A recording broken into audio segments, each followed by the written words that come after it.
ਕਰਤਾ ਪੁਰਖ ਨਿਰਭਉ ਨਿਰਵੈਰ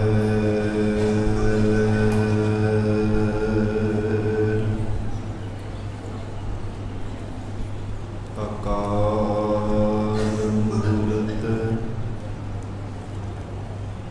ਅਜੂਨੀ ਸੈਭੰ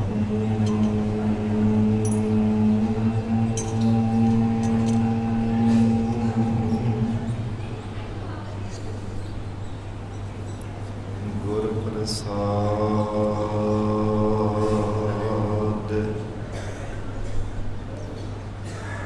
ਜਪ ਆਦਿ ਸਚ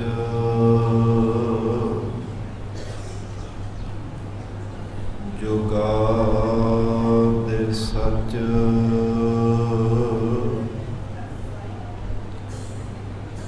ਹੈ ਵੀ ਸਚ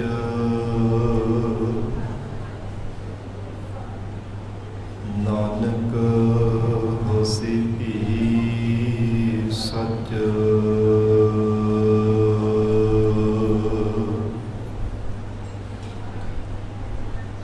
ਬਦ ਬਖਤ ਹਮ ਜੋ ਬਖੀਲ ਗਾਫਿਲ ਬੇਨਜ਼ਰ ਬੇਬਾਕ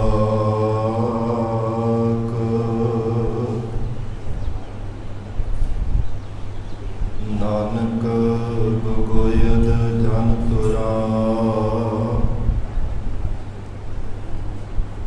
ਤੇਰੇ ਚੱਕਰਾਂ ਪਾਖਾਕ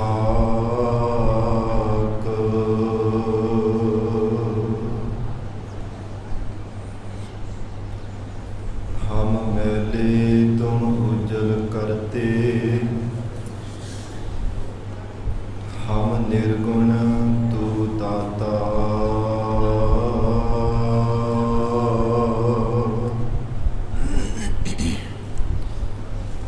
ਹਮ ਮੂਰਖ ਤੁਮ ਚਤੁਰ ਸਿਆਣੇ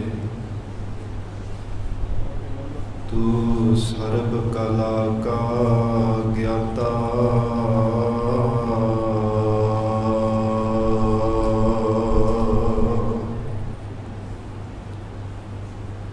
ਮਾਧੋ ਹਮ ਐਸੇ ਤੂ ਐਸਾ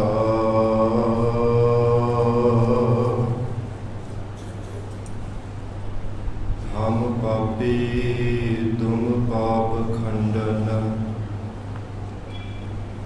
ਨਿਕੋ ਠਾਕੁਰ ਦੇਸਾ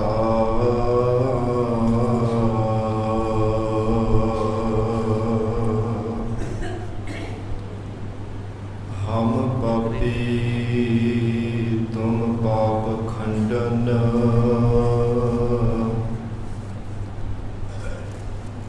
ਨਿਕੋ ਠਾਕੁਰ ਦੇਸਾ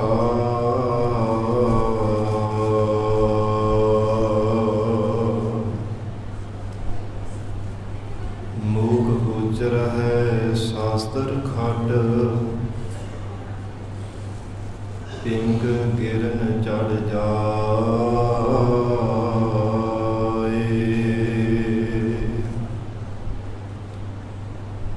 ਅੰਧ ਲਖੈ ਬਦਰ ਸੁਣੈ ਜਾਓ ਕਾਲ ਕਿਰਪਾ ਕਰਾਏ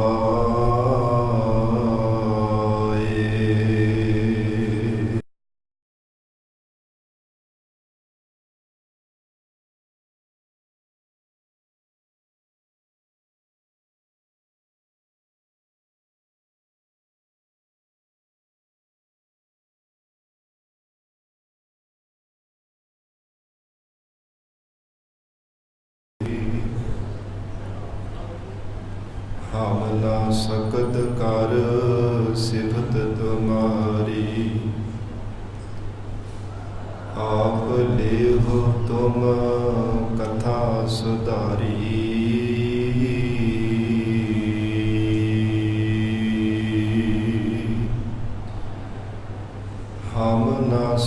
ਸਿਫਤ ਕਰ ਸਿਫਤ ਤੁਮਾਰੀ। ਆਪ ਲੇਹੁ ਤੁਮ ਕਥਾ ਸੁਧਾਰੀ।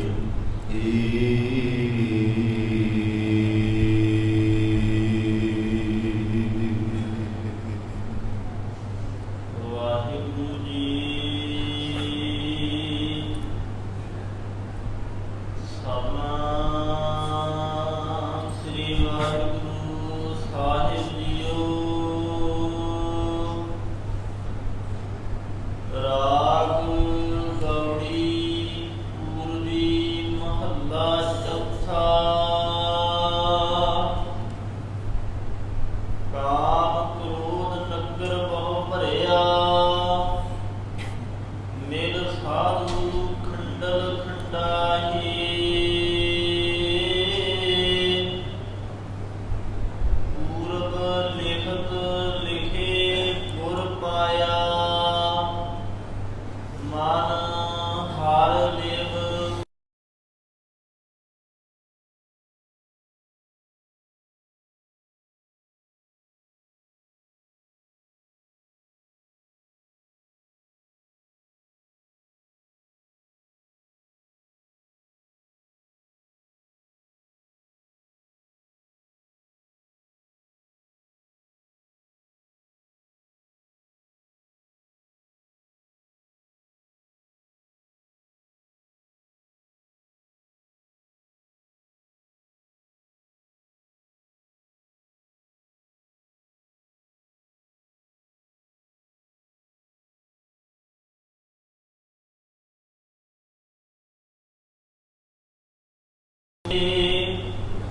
ਕਾਮ ਕ੍ਰੋਧ ਨਗਰ ਬਹੁ ਭਰਿਆ,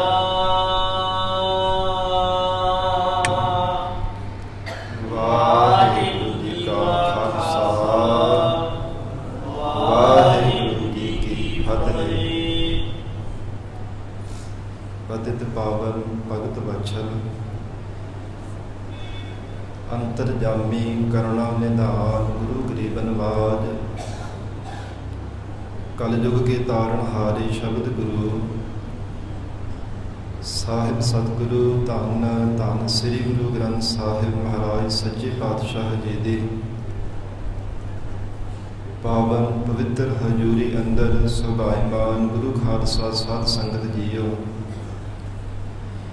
ਸਤਿਗੁਰੂ ਜੀ ਦੀ ਮਹਾਨ ਬਖਸ਼ਿਸ਼ ਦਾ ਸਦਕਾ ਅੰਮ੍ਰਿਤ ਵੇਲੇ ਤੋਂ ਮਹਾਰਾਜ ਸੱਚੇ ਪਾਤਸ਼ਾਹ ਜੀ ਦੀ ਪਾਵਨ ਹਜ਼ੂਰੀ ਅੰਦਰ ਦੀਵਾਨ ਸਜੇ ਸਨ। ਸਜੇ ਹੋ ਦੀਵਾਨਾਂ ਅੰਦਰ ਪਾਵਨ ਗੁਰਬਾਣੀ ਦੇ ਜਾਪ, ਅੰਮ੍ਰਿਤਮਈ ਗੁਰਬਾਣੀ ਦਾ ਰਸ ਪਿੰਨਾ ਕੀਰਤਨ ਆਪ ਸੰਗਤਾਂ ਨੇ ਸਰਵਣ ਕੀਤਾ ਹੈ। ਹੁਣ ਇਸ ਪਾਵਨ ਅਸਥਾਨ ਤੇ ਚੱਲ ਰਹੀ ਲੜੀਵਾਰ ਗੁਰਬਾਣੀ ਦੀ ਕਥਾ ਵਿਚਾਰ ਦਾ ਸਮਾਂ ਹੋਇਆ ਹੈ। ਆਓ ਸਾਧ ਸੰਗਤ ਜੀ ਪਿਆਰ ਸਤਿਕਾਰ ਸਹਿਤ ਸਤਿਗੁਰੂ ਜੀ ਦੇ ਚਰਨਾਂ ਵਿੱਚ ਬੈਠ ਕੇ ਪਾਵਨ ਗੁਰਬਾਣੀ ਦੀ ਕਥਾ ਨਾਲ ਜੁੜ ਕੇ ਲਾਹੇ ਪ੍ਰਾਪਤ ਕਰੀਏ। ਗਰੀਬ ਨਵਾਜ ਮਹਾਰਾਜ ਸੱਚੇ ਪਾਤਸ਼ਾਹ ਧੰਨ ਸਤਿਗੁਰੂ ਸ੍ਰੀ ਗੁਰੂ ਰਾਮਦਾਸ ਸਾਹਿਬ ਮਹਾਰਾਜ ਜੀ ਅੱਜ ਦੇ ਪਾਵਨ ਗੁਰਬਾਣੀ ਦੀ ਲੜੀਵਾਰ ਕਥਾ ਅੰਦਰ ਉਪਦੇਸ਼ ਬਖਸ਼ਿਸ਼ ਕਰ ਰਹੇ ਹੈ। ਇਤਿਹਾਸ ਅੰਦਰ ਜ਼ਿਕਰ ਆਉਂਦਾ ਹੈ ਧੰਨ ਸਤਿਗੁਰੂ ਰਾਮਦਾਸ ਸਾਹਿਬ ਮਹਾਰਾਜ ਸੱਚੇ ਪਾਤਸ਼ਾਹ ਹਜੂਰ ਰਾਵੀ ਦਰਿਆ ਤੇ ਇਸ਼ਨਾਨ ਕਰਕੇ ਮਹਾਰਾਜ ਸੱਚੇ ਪਾਤਸ਼ਾਹ ਨੇ ਸ੍ਰੀ ਗੋਇੰਦਵਾਲ ਸਾਹਿਬ ਜਾਵਣਾ ਸੀ। ਜਦੋਂ ਮਹਾਰਾਜ ਸੱਚੇ ਪਾਤਸ਼ਾਹ ਜਾ ਰਹੇ ਹੈ, ਇੱਕ ਜ਼ਿਮੀਂਦਾਰ ਨੇ ਖੇਤਾਂ ਵਿੱਚ ਬਾਜਰਾ ਬੀਜਿਆ ਹੋਇਆ ਸੀ। ਹਜੂਰ ਲੰਘ ਰਹੇ ਤੇ ਉਸ ਨੇ ਪਹਿਚਾਣਿਆ ਨਾ ਮਹਾਰਾਜ ਸੱਚੇ ਪਾਤਸ਼ਾਹ ਜੀ ਨੂੰ ਕਿ ਧੰਨ ਗੁਰੂ ਰਾਮਦਾਸ ਸਾਹਿਬ ਮਹਾਰਾਜ ਜਾ ਰਹੇ ਹੈ। ਉੱਚੀ ਆਵਾਜ਼ ਦੇ ਨਾਲ ਜਿਵੇਂ ਕਿਸੇ ਨੂੰ ਹਾਕ ਮਾਰੀ ਦੀ ਹੈ, ਕਹਿਣ ਲੱਗਾ, ਹੇ ਜਾਣ ਵਾਲਿਓ, ਮੇਰੇ ਖੇਤਾਂ ਵਿੱਚ ਲੰਘਦੇ ਪਏ ਉਹ ਨੇੜਿਓਂ ਦੀ ਇੱਥੇ ਬਾਜਰਾ ਬੀਜਿਆ ਹੋਇਆ। ਇਹ ਕਾਂ ਜਿਹੜੇ ਜਾਨਵਰ ਇੱਥੇ ਖਾ ਰਹੇ ਆ ਨਾ ਮੇਰੇ ਬੀਜੇ ਹੋਏ ਬਾਜਰੇ ਨੂੰ, ਇਹਨਾਂ ਜਾਨਵਰਾਂ ਨੂੰ ਉਡਾਉਂਦੇ ਹੋਏ ਚਲੇ ਜਾਇਓ। ਜਿਵੇਂ ਕੋਈ ਲੰਘ ਰਿਹਾ ਹੋਵੇ ਤੇ ਦੂਰੋਂ ਕਿਸੇ ਨੂੰ ਆਵਾਜ਼ ਮਾਰੀ ਜਾਂਦੀ ਹੈ ਨਾ ਕਿ ਇਹ ਮੇਰਾ ਕਾਰਜ ਕਰਦਾ ਜਾਵੀਂ, ਇਹ ਉਸ ਜ਼ਿਮੀਂਦਾਰ ਨੇ ਸਤਿਗੁਰੂ ਰਾਮਦਾਸ ਸਾਹਿਬ ਮਹਾਰਾਜ ਸੱਚੇ ਪਾਤਸ਼ਾਹ ਜੀ ਨੂੰ ਸਿਆਣਿਆ ਨਹੀਂ, ਦੂਰੋਂ ਹੀ ਆਵਾਜ਼ ਮਾਰੀ ਕਿ ਇਹਨਾਂ ਜਾਨਵਰਾਂ ਨੂੰ ਉਡਾ ਦੇਵੋ, ਨਹੀਂ ਤਾਂ ਇਹ ਬੀਜੇ ਹੋਏ ਬਾਜਰੇ ਦੇ ਬੀਜ ਖਾ ਜਾਵਣਗੇ। ਮਹਾਰਾਜ ਸੱਚੇ ਪਾਤਸ਼ਾਹ ਨਿਮਰਤਾ ਦੇ ਪੁੰਜ ਜਨ ਸਤਿਗੁਰੂ ਰਾਮਦਾਸ ਸਾਹਿਬ ਮਹਾਰਾਜ ਸੱਚੇ ਪਾਤਸ਼ਾਹ ਜੀ ਨੇ ਉਹ ਜਾਨਵਰ ਤਾਂ ਉਡਾ ਦਿੱਤੇ। ਉਸ ਸਮੇਂ ਉਹ ਜ਼ਿਮੀਂਦਾਰ ਨੂੰ ਬਚਨ ਕੀਤਾ ਕਿ ਭਲਿਆ, ਜਿਹੜੇ ਸਾਡੇ ਅੰਦਰ ਜੋ ਜਾਨਵਰ ਹੈ ਨਾ, ਉਹਨਾਂ ਨੂੰ ਉਡਾਉਣ ਦਾ ਕੋਈ ਨਾ ਕੋਈ ਯਤਨ ਕਰਨਾ ਚਾਹੀਦਾ ਹੈ, ਕਿਉਂਕਿ ਜਿਹੜਾ ਉੱਤਮ ਵਕਤਾ ਹੁੰਦਾ ਹੈ ਇਕੱਲਾ ਕਿਸੇ ਨੂੰ ਉਪਦੇਸ਼ ਨਹੀਂ ਦਿੰਦਾ, ਉਹ ਸਭ ਤੋਂ ਪਹਿਲਾਂ ਆਪਣੇ ਮਨ ਦੇ ਤਾਈਂ ਲੈ ਕੇ ਫਿਰ ਕਿਸੇ ਨੂੰ ਸਮਝਾਉਣ ਦਾ ਯਤਨ ਕਰਦਾ ਹੈ। ਇਹ ਵਕਤਿਆਂ ਦੀ ਵੀ ਸਾਧ ਸੰਗਤ ਜੀ ਵੱਖੋ ਵੱਖਰੀਆਂ ਇਹ ਵੰਨਗੀਆਂ ਹੁੰਦੀਆਂ ਨੇ। ਇੱਕ ਉੱਤਮ ਵਕਤਾ ਹੁੰਦਾ, ਇੱਕ ਮੱਧਮ ਵਕਤਾ ਹੁੰਦਾ, ਇੱਕ ਕਨਿਸ਼ਟ ਵਕਤਾ ਹੁੰਦਾ ਹੈ। ਜੋ ਉੱਤਮ ਵਕਤਾ ਹੈ ਉਹਦੀ ਸਭ ਤੋਂ ਜ਼ਿਆਦਾ ਸ੍ਰੇਸ਼ਟਤਾਈ ਹੁੰਦੀ ਹੈ ਕਿ ਇਕੱਲਾ ਕਿਸੇ ਨੂੰ ਉਪਦੇਸ਼ ਨਹੀਂ ਦਿੰਦਾ ਕਿ ਭਲਿਆ ਤੂੰ ਇਵੇਂ ਕਰਿਆ ਕਰ, ਤੂੰ ਇੰਨੀ ਗੁਰਬਾਣੀ ਪੜ੍ਹਿਆ ਕਰ, ਤੂੰ ਇੰਨਾ ਸੇਵਾ ਸਿਮਰਨ ਕਰਿਆ ਕਰ। ਆਪ ਭਾਵੇਂ ਕੁਝ ਵੀ ਜੀਵਨ ਦੇ ਵਿੱਚ ਕਦੇ ਨਾ ਸੇਵਾ, ਨਾ ਸਿਮਰਨ, ਨਾ ਗੁਰਬਾਣੀ ਪੜ੍ਹੀ ਹੋਵੇ, ਦੂਜਿਆਂ ਨੂੰ ਉਪਦੇਸ਼ ਦੇਈ ਜਾਣਾ, ਇਹ ਸਾਧ ਸੰਗਤ ਜੀ ਕਨਿਸ਼ਟ ਵਕਤਾ ਹੁੰਦਾ ਹੈ। ਇਹ ਉੱਤਮ ਵਕਤੇ ਦਾ ਗੁਣ ਹੈ, ਸ਼੍ਰੋਮਣੀ ਗੁਣ ਹੈ ਕਿ ਜੋ ਜੀਵਨ ਦੇ ਵਿੱਚ ਆਪ ਕਮਾਈ ਕਰਦਾ ਹੈ ਉਹ ਹੀ ਦੂਜਿਆਂ ਨੂੰ ਉਪਦੇਸ਼ ਦਿੰਦਾ ਹੈ। ਮਹਾਰਾਜ ਸੱਚੇ ਪਾਤਸ਼ਾਹ ਧੰਨ ਸਤਿਗੁਰੂ ਰਾਮਦਾਸ ਸਾਹਿਬ ਮਹਾਰਾਜ ਜੀ ਨੇ ਉਪਦੇਸ਼ ਦੇਣ ਵਾਸਤੇ ਇਹ ਪਾਵਨ ਸ਼ਬਦ ਉਚਾਰਨ ਕੀਤਾ। ਜਦੋਂ ਹਜ਼ੂਰ ਨੇ ਬਚਨ ਕੀਤੇ ਨਾ, ਕਹਿੰਦੇ ਕਿ ਸਾਡੇ ਅੰਦਰ ਜਿਹੜੇ ਵਿਕਾਰਾਂ ਰੂਪੀ ਜਾਨਵਰ ਹੈ ਉਹਨਾਂ ਨੂੰ ਉਡਾਉਣ ਦਾ ਵੀ ਯਤਨ ਕਰਨਾ ਚਾਹੀਦਾ ਹੈ। ਉਹ ਇਸ ਗੱਲ ਤੋਂ ਅਗਿਆਤ ਸੀ। ਦੋਵੇਂ ਹੱਥ ਜੋੜ ਕੇ ਸਤਿਗੁਰੂ ਜੀ ਦੇ ਚਰਨਾਂ ਤੇ ਟਹਿ ਪਿਆ, ਕਹਿਣ ਲੱਗਾ ਮਹਾਰਾਜ ਸੱਚੇ ਪਾਤਸ਼ਾਹ, ਇਹ ਅੰਦਰ ਦੇ ਜੋ ਸਾਡੇ ਵਿਕਾਰਾਂ ਰੂਪੀ ਜਾਨਵਰ ਹਨ, ਇਹਨਾਂ ਦੇ ਲਈ ਮਹਾਰਾਜ ਸੱਚੇ ਪਾਤਸ਼ਾਹ ਇਹਨਾਂ ਨੂੰ ਉਡਾਉਣ ਵਾਸਤੇ ਕਿਰਪਾ ਕਰਕੇ ਮੈਨੂੰ ਉਪਦੇਸ਼ ਬਖਸ਼ੋ, ਕਿਉਂਕਿ ਮੈਂ ਤਾਂ ਇਸ ਗੱਲ ਤੋਂ ਅਗਿਆਤ ਹਾਂ, ਬੇਸਮਝ ਹਾਂ, ਅਣਜਾਣ ਹਾਂ, ਮੈਨੂੰ ਕੋਈ ਸਮਝ ਨਹੀਂ ਹੈ। ਆਪ ਕਿਰਪਾ ਕਰਕੇ ਮਹਾਰਾਜ ਉਪਦੇਸ਼ ਬਖਸ਼ੋ। ਗਰੀਬ ਨਵਾਜ ਧੰਨ ਸਤਿਗੁਰੂ ਰਾਮਦਾਸ ਸਾਹਿਬ ਸੱਚੇ ਪਾਤਸ਼ਾਹ ਮਹਾਰਾਜ ਜੀ ਨੇ ਪਾਵਨ ਸ਼ਬਦ ਉਚਾਰਨ ਕੀਤਾ। ਪਿਆਰ ਦੇ ਨਾਲ ਬੈਠ ਕੇ ਗੁਰੂ ਸ਼ਬਦ ਦੇ ਵਿਚਾਰ ਦੇ ਨਾਲ ਜੁੜੀਏ। ਧੰਨ ਸ੍ਰੀ ਗੁਰੂ ਗ੍ਰੰਥ ਸਾਹਿਬ ਮਹਾਰਾਜ ਸੱਚੇ ਪਾਤਸ਼ਾਹ ਜੀ ਨੂੰ ਸੀਸ ਝੁਕਾਵੋ, ਪਿਆਰ ਅਦਬ ਨਾਲ ਉਚਾਰਨ ਕਰੋ ਜੀ। ਕਰੋ ਰਸਨਾ ਪਵਿੱਤਰ। ਸਤਿਨਾਮ ਸ੍ਰੀ ਵਾਹਿਗੁਰੂ ਸਾਹਿਬ। ਸਤਿਨਾਮ ਸ੍ਰੀ ਵਾਹਿਗੁਰੂ ਸਾਹਿਬ ਜੀ। ਰਾਗ ਗੌੜੀ ਪੂਰਬੀ ਮਹੱਲਾ ਚੌਥਾ। ਧੰਨ ਸਤਿਗੁਰੂ ਸ੍ਰੀ ਗੁਰੂ ਰਾਮਦਾਸ ਸਾਹਿਬ ਮਹਾਰਾਜ ਸੱਚੇ ਪਾਤਸ਼ਾਹ ਗੌੜੀ ਰਾਗਣੀ ਹੈ ਤੇ ਪੂਰਬੀ ਇਹ ਜਾਤੀ ਹੈ। ਕੱਲ ਵੀ ਬੇਨਤੀ ਕੀਤੀ ਸੀ, ਜਿਵੇਂ ਗੌੜੀ ਰਾਗਣੀ ਹੈ ਸਾਧ ਸੰਗਤ ਜੀ, ਵੱਖੋ ਵੱਖਰੇ ਇਹਨਾਂ ਦੀਆਂ ਅੱਗੇ ਜਾਤਾਂ ਨੇ। ਗੌੜੀ ਚੇਤੀ ਵੀ ਆਉਂਦੀ ਹੈ, ਗੌੜੀ ਪੂਰਬੀ ਹੈ। ਇਸ ਪ੍ਰਕਾਰ ਗੌੜੀ ਕਰ ਹਲੇ ਕਰਕੇ ਵੀ ਸ਼ਬਦ ਅੱਗੇ ਆਉਣਗੇ। ਵੱਖੋ ਵੱਖਰੇ ਇਹਨਾਂ ਦੀਆਂ ਜਾਤਾਂ ਨੇ। ਗੌੜੀ ਰਾਗਣੀ ਹੈ, ਪੂਰਬੀ ਜਾਤੀ ਹੈ ਤੇ ਮਹੱਲਾ ਚੌਥਾ। ਚੌਥੇ ਸਰੂਪ ਸ੍ਰੀ ਗੁਰੂ ਰਾਮਦਾਸ ਸਾਹਿਬ ਮਹਾਰਾਜ ਫਰਮਾ ਰਹੇ ਹਨ।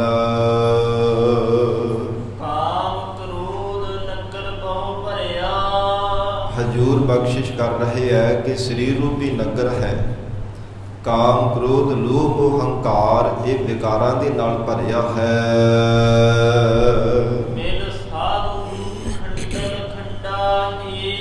ਸਤਿਗੁਰੂ ਜੀ ਫਰਮਾਉਂਦੇ ਹੈ, ਬੰਦਗੀ ਕਰਨ ਵਾਲੇ ਜੋ ਮਹਾਂਪੁਰਖ ਸਾਧੂ ਜਨ ਹੈ ਉਹਨਾਂ ਦੇ ਨਾਲ ਮਿਲ ਕਰਕੇ ਖੰਡਲ ਖੰਡਾ ਹੈ। ਖੰਡਲ ਜਿਹੜਾ ਇਹਨਾਂ ਦਾ ਸਮੂਹ ਬਣਿਆ ਹੈ ਨਾ, ਇਕੱਠ ਬਣਿਆ, ਇਕੱਠੇ ਹੋ ਕਰਕੇ ਇੱਕੋ ਵਾਰ ਜੀਵ ਨੂੰ ਆਪਣੇ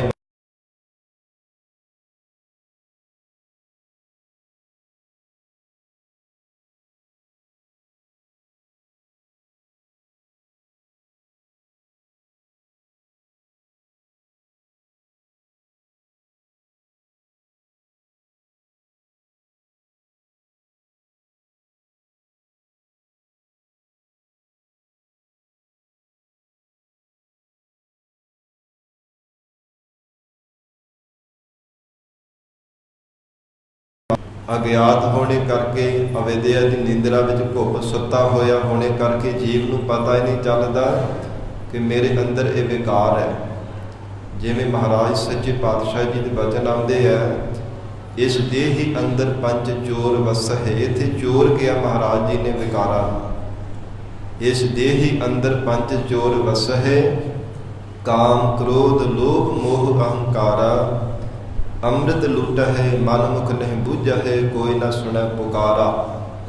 ਕੋਈ ਪੁਕਾਰ ਨਹੀਂ ਸੁਣਦਾ ਜੀਵ ਦੀ। ਅਗਿਆਤ ਹੋਣੇ ਕਰਕੇ ਸਮਝ ਨਹੀਂ ਹੈ ਕਿ ਮੇਰੇ ਅੰਦਰ ਵਿਕਾਰਾਂ ਰੂਪੀ ਚੋਰ ਸ਼ੁਭ ਗੁਣਾ ਰੂਪੀ ਪਦਾਰਥਾਂ ਨੂੰ ਚਲਾ ਰਹੇ ਹੈ, ਪਤਾ ਹੀ ਨਹੀਂ ਚੱਲਦਾ। ਇਸ ਪ੍ਰਕਾਰ ਮਹਾਰਾਜ ਸੱਚੇ ਪਾਤਸ਼ਾਹ ਨੇ ਇੱਥੇ ਵਿਕਾਰਾਂ ਨੂੰ ਜਾਨਵਰਾਂ ਰੂਪ ਕਹਿ ਕੇ ਸਤਿਗੁਰੂ ਜੀ ਨੇ ਸੰਬੋਧਨ ਕੀਤਾ ਹੈ। ਹਜ਼ੂਰ ਕਹਿੰਦੇ ਕਾਮ ਕ੍ਰੋਧ ਨਗਰ ਬਹੁ ਭਰਿਆ। ਹੇ ਪ੍ਰਾਣਾ ਧਾਰੀ ਜੀਵ, ਸਰੀਰ ਰੂਪੀ ਨਗਰ ਵਿੱਚ ਹਿਰਦੇ ਰੂਪੀ ਜੋ ਖੇਤੀ ਹੈ, ਇਸ ਵਿੱਚ ਜੋ ਸ਼ੁਭ ਗੁਣਾ ਰੂਪੀ ਬੀਜ ਬੀਜਿਆ ਹੈ, ਬਾਜਰੇ ਦੇ ਬੀਜ ਦੀ ਤਰ੍ਹਾਂ ਹੈ।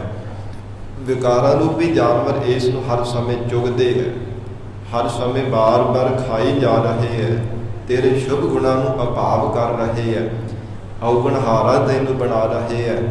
ਇਸ ਪ੍ਰਕਾਰ ਇਹਨਾਂ ਨੂੰ ਜੇ ਦੂਰ ਕਰਨਾ ਹੈ ਤਾਂ ਫਿਰ ਮਹਾਰਾਜ ਸੱਚੇ ਪਾਤਸ਼ਾਹ ਪੂਜਨੀਕ ਸਾਧੂ ਰੂਪ ਸਤਿਗੁਰੂ ਜੀ ਦੀ ਸ਼ਰਨ ਧਾਰਨ ਕਰਨਾ ਹੈ। ਕਿਉਂਕਿ ਸਾਧੂ ਜੋ ਅਰਥ ਹੈ ਨਾ, ਇਹ ਭਲੇ ਪੁਰਸ਼ ਦੇ ਪਰਥਾਏ ਵੀ ਹੈ, ਮਹਾਂਪੁਰਖ ਦੇ ਪਰਥਾਏ ਵੀ ਗੁਰਬਾਣੀ ਵਿੱਚ ਬਚਨ ਆਉਂਦੇ ਹੈ। ਤੇ ਸਾਧੂ ਸਾਧ ਇਹ ਗੁਰੂ ਦੇ ਵਾਚਕ ਹੈ। ਸਤਿਗੁਰੂ ਜੀ ਦੇ ਪਰਥਾਏ ਵੀ ਮਹਾਰਾਜ ਸੱਚੇ ਪਾਤਸ਼ਾਹ ਜੀ ਇਹ ਵਚਨ ਉਚਾਰਨ ਕੀਤੇ ਹੈ। ਇਸ ਪ੍ਰਕਾਰ ਇਹ ਦੋਵੇਂ ਅਰਥ ਸਮਝ ਲੈਣੇ। ਮਿਲ ਸਾਧੂ ਖੰਡਲ ਖੰਡਾ ਹੈ। ਧੰਨ ਗੁਰੂ ਰਾਮਦਾਸ ਸਾਹਿਬ ਮਹਾਰਾਜ ਸੱਚੇ ਪਾਤਸ਼ਾਹ ਕਹਿੰਦੇ ਜਿਹੜਾ ਵਿਕਾਰਾਂ ਰੂਪੀ ਜਾਨਵਰਾਂ ਦਾ ਸਮੂਹ ਬਣਿਆ ਹੈ ਨਾ, ਇਹਨਾਂ ਨੂੰ ਪੂਰੇ ਸਤਿਗੁਰੂ ਜੀ ਨਾਲ ਮਿਲ ਕੇ ਖੰਡਾ ਹੈ, ਖੰਡ ਦੇਣਾ ਕਰ। ਔਰ ਸਤ ਸੰਗਤ ਦੇ ਵਿੱਚ ਸਾਧੂ ਸਾਧ ਸੰਗਤ ਦੇ ਵਿੱਚ ਮਿਲ ਕੇ ਇਸ ਨੂੰ ਖੰਡ ਦੇਣਾ ਕਰ, ਟੁਕੜੇ ਟੁਕੜੇ ਕਰ ਦੇਣਾ ਕਰ, ਇਹਨਾਂ ਨੂੰ ਅਭਾਵ ਕਰ ਦੇਣਾ ਕਰ। ਸਾਧ ਸੰਗਤ ਵਿੱਚ ਜਾ ਕੇ ਜਦੋਂ ਇਹ ਜੀਵ ਤੋਂ ਸਤਿਗੁਰੂ ਜੀ ਦੀ ਸ਼ਰਨ ਧਾਰਨ ਕਰੇਗਾ, ਮਹਾਰਾਜ ਸੱਚੇ ਪਾਤਸ਼ਾਹ ਜੀ ਤੋਂ ਪ੍ਰੇਮਾ ਭਗਤੀ ਦੀ ਦਾਤ ਪਾਵੇਗਾ, ਫਿਰ ਭਗਤੀ ਰੂਪ ਮਿਆਨ ਦੇ ਵਿੱਚੋਂ ਗਿਆਨ ਰੂਪੀ ਖੰਡਾ ਤੈਨੂੰ ਪ੍ਰਾਪਤ ਹੋਵੇਗਾ। ਜਿਵੇਂ ਜਿਵੇਂ ਪਿਆਰ ਦੇ ਵਿੱਚ ਭਿੱਜ ਕੇ ਪ੍ਰਮਾਤਮਾ ਦੀ ਭਗਤੀ ਕਰੇਗਾ, ਤਿਵੇਂ ਤਿਵੇਂ ਤੇਰੇ ਹਿਰਦੇ ਅੰਦਰ ਗਿਆਨ ਦਾ ਪ੍ਰਕਾਸ਼ ਹੁੰਦਾ ਜਾਵੇਗਾ। ਫਿਰ ਭਗਤੀ ਰੂਪ ਮਿਆਨ ਤੋਂ ਵਿੱਚੋਂ ਗਿਆਨ ਰੂਪੀ ਖੰਡਾ ਕੱਢ ਕੇ ਤੇਨੇ ਵਿਕਾਰਾਂ ਰੂਪੀ ਦੁਸ਼ਮਣਾਂ ਨੂੰ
ਵਿਕਾਰਾਂ ਰੂਪੀ ਜਾਨਵਰ ਹੈ, ਵਿਕਾਰਾਂ ਰੂਪੀ ਚੋਰ ਹੈ, ਕੁਝ ਵੀ ਕਹਿ ਲਓ। ਗੁਰਬਾਣੀ ਵਿੱਚ ਸਤਿਗੁਰੂ ਜੀ ਨੇ ਬਾਰ-ਬਾਰ ਇਹਨਾਂ ਦੇ ਪਰਥਾਏ ਹਜ਼ੂਰ ਨੇ ਬਚਨ ਕੀਤੇ ਹੈ। ਮਹਾਰਾਜ ਸੱਚੇ ਪਾਤਸ਼ਾਹ ਕਹਿੰਦੇ ਸਾਧ ਸੰਗਤ ਵਿੱਚ ਮਿਲ ਕਰਕੇ ਇਹਨਾਂ ਨੂੰ ਖੰਡ ਦੇਣਾ ਕਰ, ਅਥਵਾ ਮਿਲ ਸਾਧੂ ਖੰਡਲ ਖੰਡਾ ਹੈ। ਜੇ ਵਾਹਿਗੁਰੂ ਰੂਪ ਹੋਣਾ ਚਾਹੁੰਦਾ ਹੈ ਨਾ, ਪਰਮਾਤਮਾ ਦਾ ਸਰੂਪ ਹੋਣਾ ਚਾਹੁੰਦਾ ਹੈ, ਪਹਿਲਾਂ ਇਹ ਵਿਕਾਰਾਂ ਰੂਪੀ ਔਗਣਾਂ ਨੂੰ ਅਭਾਵ ਕਰਨਾ ਕਰ। ਉਹ ਤਾਂ ਹੋਵੇਗਾ ਜਿਨ੍ਹਾਂ ਨੇ ਆਪ ਇਹਨਾਂ ਨੂੰ ਅਭਾਵ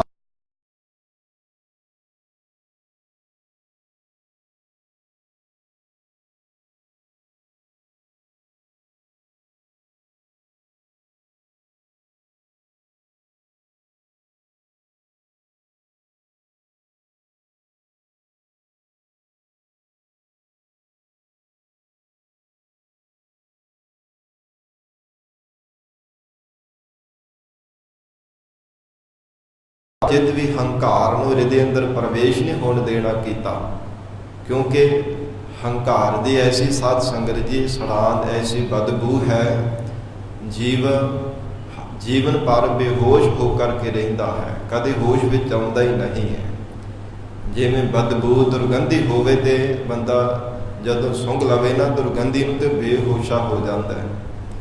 ਹੰਕਾਰ ਦੀ ਐਸੀ ਸੜਾਂਦ ਹੈ, ਐਸੀ ਭੈੜੀ ਬਦਬੂ ਹੈ, ਜੇ ਪ੍ਰਤੱਖ ਦੁਰਗੰਧੀ ਕੋਈ ਸਾਧ ਸੰਗਤ ਸੁੰਘ ਲਵੇ ਤੇ ਉਹ ਥੋੜਾ ਸਮਾਂ ਸੁੱਤਾ ਰਹਿੰਦਾ ਹੈ, ਪਰ ਜਿਹੜੀ ਇਹ ਹੰਕਾਰ ਦੀ ਦੁਰਗੰਧੀ ਹੈ ਨਾ, ਇੱਕ ਜਨਮ ਨਹੀਂ, ਪਤਾ ਨਹੀਂ ਕਿੰਨੇ ਕੁ ਜਨਮ ਜੀਵ ਨੂੰ ਉੱਠਣ ਹੀ ਨਹੀਂ ਦਿੰਦੀ, ਜੀਵਨ ਪਰਯੰਤ। ਇੱਕ ਜੀਵਨ ਤਾਂ ਕੀ ਪਤਾ ਨਹੀਂ ਕਿੰਨੇ ਕੁ ਜਨਮ ਜੀਵ ਧਾਰਨ ਕਰ ਲਵੇ, ਪਰ ਅਵਿਦਿਆ ਰੂਪ ਨਿੰਦਰਾ ਤੋਂ ਉੱਠਣ ਹੀ ਨਹੀਂ ਦਿੰਦੀ। ਹੰਕਾਰ ਦੀ ਐਸੀ ਸੜਾਂਤ, ਐਸੀ ਭੈੜੀ ਦੁਰਗੰਧੀ ਹੈ, ਬੇਹੋਸ਼ਾ ਹੋ ਕਰਕੇ ਰਹਿੰਦਾ ਹੈ। ਦੁਬਾਰਾ ਵੀ ਜੇਕਰ ਜੀਵਨ ਮਿਲ ਜਾਵੇ ਤੇ ਫਿਰ ਵੀ ਉਸੇ ਤਰ੍ਹਾਂ ਹੀ ਆਕਾਰ ਤੇ ਹੀ ਗਵਾ ਲੈਂਦਾ ਹੈ, ਕਿਉਂਕਿ ਮੂਲ ਕਾਰਨ ਸਤਿਗੁਰੂ ਜੀ ਨੇ ਦੱਸਿਆ ਹੈ ਹੰਕਾਰ ਜੰਮਣ ਮਰਨੇ ਦਾ।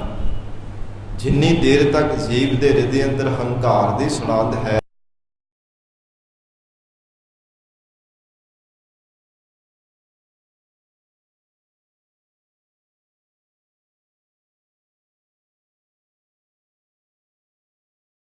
ਮਿਲ ਸਾਧੂ ਖੰਡਲ ਖੰਡਾ ਹੈ, ਐ ਪ੍ਰਾਣਾ ਧਾਰੀ ਜੀਵ ਪੂਰਨ ਬੰਦਗੀ ਕਰਨ ਵਾਲੇ ਸਾਧੂ ਜਨਾਂ ਦੀ ਸੰਗਤ ਵਿੱਚ ਮਿਲ ਕੇ ਇਹਨਾਂ ਨੂੰ ਖੰਡ ਕਰ ਦੇਣਾ ਕਰ, ਟੁਕੜੇ ਟੁਕੜੇ ਕਰ ਦੇਣਾ ਕਰ ਵਿਕਾਰਾਂ ਨੂੰ। ਖੰਡਾ ਹੈ, ਇਹਨਾਂ ਨੂੰ ਖੰਡ ਖੰਡ ਕਰ ਦੇ, ਇਹਨਾਂ ਨੂੰ ਅਭਾਵ ਕਰ ਦੇਣਾ ਕਰ।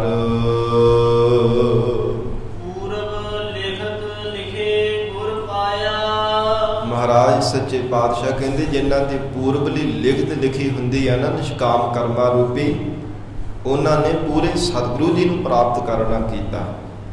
ਜਿਨ੍ਹਾਂ ਦੀ ਪਰਮਾਤਮਾ ਨੇ ਤੁਰੋਂ ਹੀ ਉਹਨਾਂ ਦੀ ਪ੍ਰਾਰਬਧ ਲਿਖ ਦਿੱਤੀ ਹੈ, ਤਿਨਾਂ ਨੇ ਪੂਰੇ ਸਤਿਗੁਰੂ ਜੀ ਨੂੰ ਪਾਇਆ ਹੈ।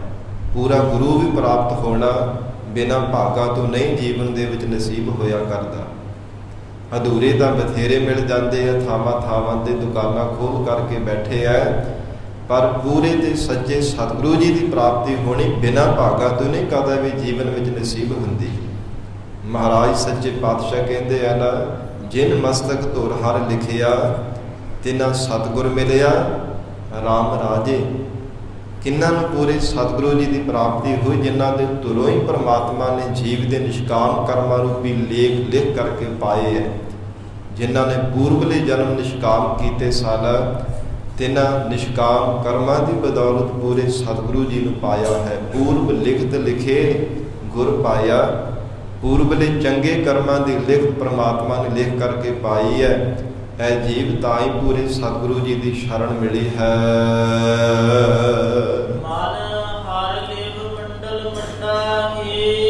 ਇਹ ਪਿਆਰੇ ਮਨਾ ਹਰੀ ਅਕਾਲ ਪੁਰਖ ਪਰਮਾਤਮਾ ਦੇ ਨਾਮ ਦੇ ਵਿੱਚ ਲਿਵ ਲਾ ਕੇ, ਮਨ ਹਰ ਲਿਵ ਮੰਡਲ ਮੰਡਾ ਹੈ। ਜਿਹੜੇ ਸ਼ੁਭ ਗੁਣਾਂ ਦਾ ਮੰਡਲ ਹੈ ਨਾ, ਸ਼ੁਭ ਗੁਣ ਜਿਹੜੇ ਭੂਖਣ ਦੀ ਤਰ੍ਹਾਂ ਹਨ, ਮੰਡਲ ਦੀ ਤਰ੍ਹਾਂ ਹੀ ਹੈ। ਮੰਡਲ ਦਾ ਆਖਰੀ ਅਰਥ ਭੂਖਣ ਵੀ ਹੁੰਦਾ ਹੈ, ਤੇ ਭੂਖਣ ਕੀ ਹਨ? ਸ਼ੁਭ ਗੁਣਾਂ ਰੂਪੀ ਜਿਹੜੇ ਗਹਿਣੇ ਹੈ। ਮਹਾਰਾਜ ਸੱਚੇ ਪਾਤਸ਼ਾਹ ਕਹਿੰਦੇ ਮੰਡਾ ਹੈ, ਇਹਨਾਂ ਦੇ ਵਿੱਚ ਆਪਣੇ ਮਨ ਨੂੰ ਮੰਡਾ ਹੈ ਮਨਾ ਕਰਕੇ ਰੱਖਣਾ ਕਰ।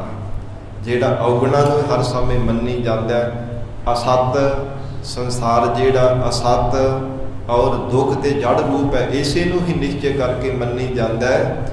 ਹਜੂਰ ਕਹਿੰਦੇ ਮਨ ਹਰ ਲਿਵ ਮੰਡਲ ਮੰਡਾ ਹੈ। ਜੋ ਸ਼ੁਭ ਗੁਣਾਂ ਦਾ ਸਮੂਹ ਹੈ, ਸ਼ੁਭ ਗੁਣਾਂ ਰੂਪੀ ਭੂਖਣ ਗਹਿਣੇ ਹਨ, ਉਹਨਾਂ ਵਿੱਚ ਆਪਣੇ ਮਨ ਨੂੰ ਮਨਾਉਣਾ ਕਰ। ਮਨ ਹਰ ਲਿਵ ਮੰਡਲ ਮੰਡਾ ਹੈ। ਜੋ ਅਕਾਲ ਪੁਰਖ ਪਰਮਾਤਮਾ ਨੇ ਸੰਸਾਰ ਰੂਪੀ ਮੰਡਲ ਨੂੰ ਪੈਦਾ ਕੀਤਾ, ਹਰ ਇੱਕ ਘਟ ਦੇ ਅੰਦਰ ਪਰਮੇਸ਼ਰ ਦੀ ਜੋਤ ਵਿਆਪਕ ਹੈ।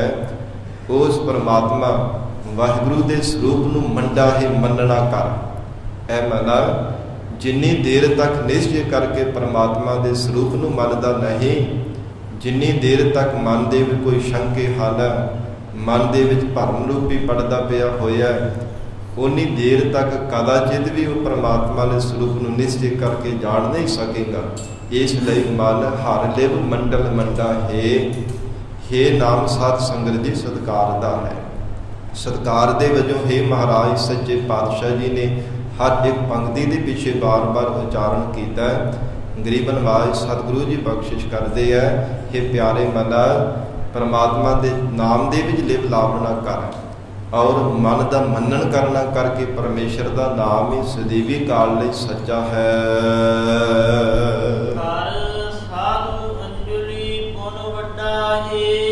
ਸਾਧੂ ਪਹਿਲੇ ਅਰਥ ਵਿੱਚ ਹਜ਼ੂਰ ਕਹਿੰਦੇ ਆ ਕਿ ਪੂਰੇ ਸਤਿਗੁਰੂ ਜੀ ਦੇ ਸਨਮੁਖ ਹੋ ਕਰਕੇ ਕਰ ਸਾਧੂ ਅੰਜਲੀ ਪੁੰਨ ਵੱਡਾ ਹੈ। ਅੰਜਲੀ ਨਾਮ ਹੈ ਹੱਥ ਜੋੜ ਕੇ ਬੰਦਨਾ ਕਰਨ ਦਾ, ਡੰਡਾਉਤ ਕਰਨ ਦਾ।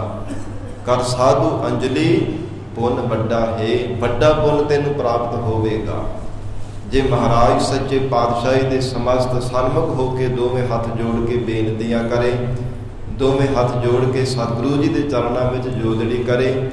ਮਹਾਰਾਜ ਸੱਚੇ ਪਾਤਸ਼ਾਹੀ ਦੀ ਸਮਸਤ ਹੋ ਕਰਕੇ ਜੇ ਬਿਨਾ ਕਰੇਗਾ, ਹਜੂਰ ਕਹਿੰਦੇ ਪੁੰਨ ਵੱਡਾ ਹੈ, ਵੱਡਾ ਪੁੰਨ ਤੈਨੂੰ ਕਲਯੁਗ ਦੇ ਭਿਆਨਕ ਸਮੇਂ ਵਿੱਚ ਪ੍ਰਾਪਤ ਹੋ ਜਾਵੇਗਾ। ਵੱਡਾ ਪੁੰਨ ਕਿਹੜਾ ਹੈ? ਕਲ ਮਹਿ ਇਹੋ ਪੁੰਨ ਗੁਣ ਗੋਬਿੰਦ ਗਾਹੇ। ਕਲਯੁਗ ਦੇ ਭਿਆਨਕ ਸਮੇਂ ਵਿੱਚ ਇਹੋ ਸਭ ਤੋਂ ਵੱਡਾ ਪੁੰਨ ਹੈ ਜੋ ਵਾਹਿਗੁਰੂ ਦੇ ਗੁਣ ਗਾਵਣੇ ਹੈ। ਇਹ ਦਾਤ ਕਿੱਥੋਂ ਪ੍ਰਾਪਤ ਹੋਣੀ ਹੈ? ਸਤਿਗੁਰੂ ਜੀ ਦੇ ਚਰਨਾਂ ਵਿੱਚ। ਇਸ ਲਈ ਮਹਾਰਾਜ ਸੱਚੇ ਪਾਤਸ਼ਾਹ ਉਚਾਰਨ ਕਰਦੇ ਹੈ, ਹੇ ਪਿਆਰੇ ਮਨਾ ਕਰ ਸਾਧੂ ਅੰਜਲੀ ਪੁੰਨ ਵੱਡਾ ਹੈ।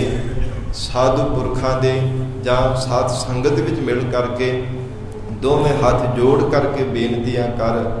ਇਹ ਬੰਦਗੀ ਕਰਨ ਵਾਲੇ ਸਤਿਪੁਰਸ਼ੋ, ਜਿਵੇਂ ਆਪ ਅਕਾਲ ਪੁਰਖ ਪਰਮੇਸ਼ਰ ਦਾ ਨਾਮ ਜਪਣ ਰੂਪੀ ਅਕਾਲ ਪੁਰਖ ਵਾਹਿਗੁਰੂ ਜੀ ਦੇ ਗੁਣ ਗਾਉਂਦੇ ਹੋ, ਇਵੇਂ ਸਾਡੇ ਤੇ ਵੀ ਮਿਹਰ ਕਰ ਦੇਵੋ।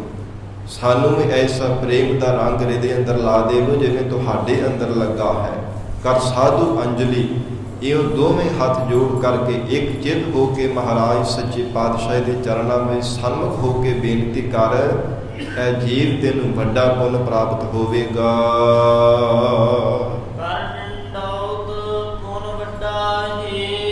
ਜਿੱਥੇ ਦੋਵੇਂ ਹੱਥ ਜੋੜ ਕੇ ਜੋਦੜੀ ਕਰਨੀ ਹੈ, ਕਰ ਡੰਡਾਉਤ ਪੁੰਨ ਵੱਡਾ ਹੈ। ਜੇ ਡੰਡੇ ਵੱਤ ਹੋ ਕੇ ਐਨ ਇੱਕਦਮ ਸਿੱਧਾ, ਡੰਡਾ ਜਿਵੇਂ ਲੰਮਾ ਪਾ ਦਈਏ ਨਾ ਧਰਤੀ ਤੇ, ਲਿਟਾ ਦਈਏ ਤੇ ਐਨ ਸਿੱਧਾ ਧਰਤੀ ਤੇ ਸਾਰਾ ਲੱਗ ਜਾਂਦਾ ਹੈ। ਸਾਧ ਸੰਗਤ ਜੀ, ਇੱਕ ਜੋ ਨਮਸਕਾਰ ਕਰਦੇ ਹਾਂ ਮਹਾਰਾਜ ਸੱਚੇ ਪਾਤਸ਼ਾਹ ਦੇ ਚਰਨਾਂ ਤੇ, ਡੰਡਾਉਤ ਇਸ ਪ੍ਰਕਾਰ ਇੱਕ ਅਸ਼ਟਾਂਗ ਭਾਵ ਜਿਵੇਂ ਦੋ ਹੱਥ, ਦੋ ਕੂਹਣੀਆਂ, ਦੋ ਗੋਡੇ ਤੇ ਦੋ ਪੈਰ 8 ਬਣ ਜਾਂਦੇ ਹੈ। ਇੱਕ ਡੰਡੇ ਵੱਧ ਨੂੰ ਡੰਡਾਉਤ ਆਖਿਆ ਜਾਂਦਾ। ਐਨ ਇੱਕਦਮ ਸਿੱਧਾ ਧਰਤੀ ਤੇ ਲੇਟ ਜਾਣਾ, ਸਾਰਾ ਸਰੀਰ ਡੰਡੇ ਵੱਧ ਧਰਤੀ ਤੇ ਲੇਟ ਕੇ ਸਤਿਗੁਰਾਂ ਦੇ ਸਮਸਤ ਹੋ ਕੇ ਨਮਸਕਾਰ ਕਰਨੀ। ਆਪੋ ਆਪਣਾ ਇਹ ਮੰਨਦਾ ਹੈ, ਜੇ ਭਾਵਨਾ ਦੇ ਨਾਲ ਕੋਈ ਡੰਡੇ ਵੱਧ ਵੀ ਨਮਸਕਾਰ ਕਰ ਦੇਵੇ, ਪਰ ਇਹ ਹੈ ਕਿ ਭਾਵਨਾ ਦੇ ਨਾਲ, ਇਹ ਨਹੀਂ ਵਿਖਾਵੇ ਮਾਤਰ ਐਨ ਸਿੱਧਾ ਧਰਤੀ ਤੇ ਲਿਟ ਜਾਵੇ, ਮਨ ਵਿੱਚ ਕਸੁੱਧਾਪਨ ਧਾਰਨ ਕੀਤਾ ਹੋਵੇ। ਅਜਿਹੇ ਕੀਤੇ ਹੋ ਡੰਡਾਉਤ ਮਹਾਰਾਜ ਕਹਿੰਦੇ ਉਹ ਪ੍ਰਵਾਨ ਨਹੀਂ ਹੁੰਦੀ। ਸਤਿਗੁਰੂ ਜੀ ਦਾ ਬਚਨ ਪੜ੍ਹਦੇ ਹਾਂ, ਮਹਾਰਾਜ ਸੱਚੇ ਪਾਤਸ਼ਾਹ ਕਹਿੰਦੇ ਆ ਨਾ, ਸੀਸ ਨਿਵਾਇਆ ਕਿਆ ਥੀਐ ਜਾਂ ਹਿਰਦੈ ਕਸੁੱਧੇ ਜਾਹੇ। ਜੇ ਹਿਰਦੇ ਅੰਦਰ ਖੋਟਾਪਨ ਧਾਰਨ ਕੀਤਾ, ਹਿਰਦੇ ਦੇ ਅੰਦਰ ਕੋਈ ਛਲ ਧਾਰਨ ਕੀਤਾ, ਕਪਟੀ ਬਣ ਕੇ ਜੇ ਡੰਡੇ ਵੱਧ ਭਾਵੇਂ ਲੇਟੀ ਜਾਵੇਂ ਬਾਰ-ਬਾਰ, ਇਹ ਮਹਾਰਾਜ ਸੱਚੇ ਪਾਤਸ਼ਾਹ ਕਹਿੰਦੇ ਤੇਰੇ ਕੀਤੇ ਹੋ ਡੰਡਾਉਤ ਤੇ ਪ੍ਰਵਾਨ ਨਹੀਂ ਹੈ। ਜਿਵੇਂ ਕੋਈ ਸਾਧ ਸੰਗਤ ਜੀ ਜੋ ਬੈਠਕਾ ਮਾਰਦਾ ਹੋਵੇ, ਚਾਹੇ ਕੋਈ ਡੰਡ ਮਾਰਦਾ ਹੋਵੇ, ਉਹ ਬਾਰ-ਬਾਰ ਉਹ ਵੀ ਝੁਕਦਾ ਹੀ ਹੈ, ਪਰ ਉਹ ਕੋਈ ਨਮਸਕਾਰ ਥੋੜ੍ਹਾ, ਉਹ ਤਾਂ ਇੱਕ ਸਰੀਰ ਦੀ ਵਰਜਿਸ਼ ਹੈ, ਐਕਸਰਸਾਈਜ਼ ਹੈ, ਸਰੀਰ ਦੀ ਇੱਕ ਕਸਰਤ ਹੈ। ਜੇ ਹਿਰਦੇ ਵਿੱਚ ਕੋਈ ਖੋਟਾਪਨ ਨਹੀਂ ਧਾਰਨ ਕੀਤਾ, ਐਨ ਡੰਡੇ ਵੱਧ ਮਨ ਨੂੰ ਸਿੱਧਾ ਕਰਕੇ ਗੁਰੂ ਚਰਨਾਂ ਵਿੱਚ ਅਰਪਣ ਕਰ ਦੇਵੇ, ਕਿਸੇ ਪਾਸੇ ਧਿਆਨ ਨਾ ਹੋਵੇ, ਡੰਡੇ ਵੱਧ ਐਨ ਇੱਕਦਮ ਮਹਾਰਾਜ ਜੀ ਦੀ, ਸਤਿਗੁਰੂ ਜੀ ਦੇ ਚਰਨਾਂ ਤੇ ਆਪਣਾ ਸੀਸ ਝੁਕਾਵੇ, ਮਨ ਵਿੱਚ ਭਾਵਨਾ ਬਣਾ ਕੇ ਕਿ ਸਤਿਗੁਰੂ ਜੀ ਦੇ ਚਰਨਾਂ ਤੇ ਨਮਸਕਾਰ ਕਰਨ ਲੱਗਾ ਹਾਂ, ਮਹਾਰਾਜ ਸੱਚੇ ਪਾਤਸ਼ਾਹ ਦੇ ਚਰਨਾਂ ਤੇ ਮੈਂ ਆਪਣਾ ਸੀਸ ਸਪਰਸ਼ ਕਰਨ ਲੱਗਾ ਹੈ। ਐਸੀ ਮਨ ਵਿੱਚ ਭਾਵਨਾ ਬਣਾ ਕੇ ਸਤਿਗੁਰੂ ਜੀ ਦੇ ਚਰਨਾਂ ਤੇ ਨਮਸਕਾਰ ਕਰੇ। ਇਸ ਪ੍ਰਕਾਰ ਫਿਰ ਇਹ ਪੰਕਤੀ ਪੜ੍ਹ ਦੇਵੋ ਜੀ। ਮਹਾਰਾਜ ਸੱਚੇ ਪਾਤਸ਼ਾਹ ਕਹਿੰਦੇ ਜੇ ਡੰਡੇ ਵੱਧ ਹੋ ਕੇ ਇੱਕ ਜਿੱਤ ਹੋ ਕਰਕੇ ਮਹਾਰਾਜ ਸੱਚੇ ਪਾਤਸ਼ਾਹ ਦੇ ਚਰਨਾਂ ਤੇ ਨਮਸਕਾਰ ਕਰੇ, ਦੋਵੇਂ ਹੱਥ ਜੋੜ ਕਰਕੇ ਅੰਜਲੀ ਬੇਨਤੀ ਕਰੇ। ਹਜੂਰ ਕਹਿੰਦੇ ਪੁੰਨ ਵੱਡਾ ਹੈ, ਫਿਰ ਉਹਦੇ ਨਾਲੋਂ ਵੀ ਕਈ ਗੁਣਾ ਵੱਧ ਤੈਨੂੰ ਪੁੰਨ ਪ੍ਰਾਪਤ ਹੋਵੇਗਾ। ਪਹਿਲਾਂ ਵਚਨ ਕੀਤਾ ਨਾ, ਕਰ ਸਾਧੂ ਅੰਜਲੀ ਪੁੰਨ ਵੱਡਾ ਹੈ। ਜਿਵੇਂ ਇੱਕ ਵਾਰ ਕਿਸੇ ਨੂੰ ਸਮਝਾਇਆ ਜਾਵੇ ਤੇ ਜੇ ਅਜੇ ਮਨ ਨੂੰ ਤਸੱਲੀ ਨਾ ਹੋਵੇ ਤੇ ਫਿਰ ਉਹਨੂੰ ਹੋਰ ਵੀ ਜ਼ਿਆਦਾ ਉਹਦਾ ਮਹਾਤਮ ਦੱਸ ਕੇ ਵਚਨ ਕੀਤਾ ਜਾਂਦਾ ਹੈ। ਭਲਿਆ ਇੰਨਾ ਕਿ ਨਹੀਂ, ਹੋਰ ਵੀ ਕਈ ਗੁਣਾ ਵੱਧ ਤੈਨੂੰ ਫਲ ਪ੍ਰਾਪਤ ਹੋਵੇਗਾ ਜੇ ਇੱਕ ਚਿੱਤ ਹੋ ਕੇ ਮਨ ਨੂੰ ਡੰਡੇ ਵੱਲ ਸਿੱਧਾ ਕਰਕੇ ਗੁਰੂ ਚਰਨਾਂ ਵਿੱਚ ਅਰਪਣ ਕਰ ਦੇਵੇਗਾ। ਪੁੰਨ ਵੱਡਾ ਹੈ।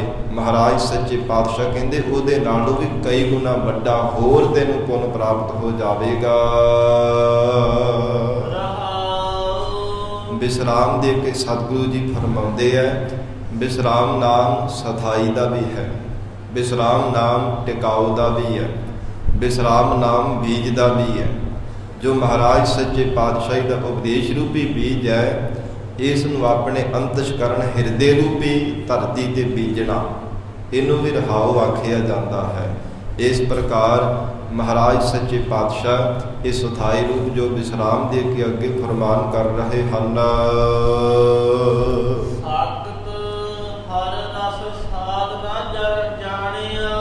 ਧੰਨ ਸਤਿਗੁਰੂ ਰਾਮਦਾਸ ਸਾਹਿਬ ਜੀ ਫਰਮਾਉਂਦੇ ਹੈ, ਜਿਹੜੇ ਸਾਖਤ ਜੀਵ ਹੈ ਨਾ, ਉਹਨਾਂ ਨੇ ਪਰਮਾਤਮਾ ਦੇ ਪਰਮ ਰਸ ਨੂੰ ਨਹੀਂ ਜਾਣਨਾ ਕੀਤਾ।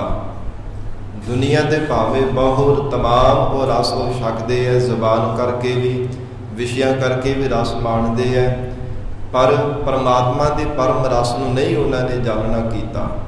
ਇਹ ਗੱਲੋਂ ਅਗਿਆਤ ਨੇ, ਬੇਸਮਝ ਹਨ।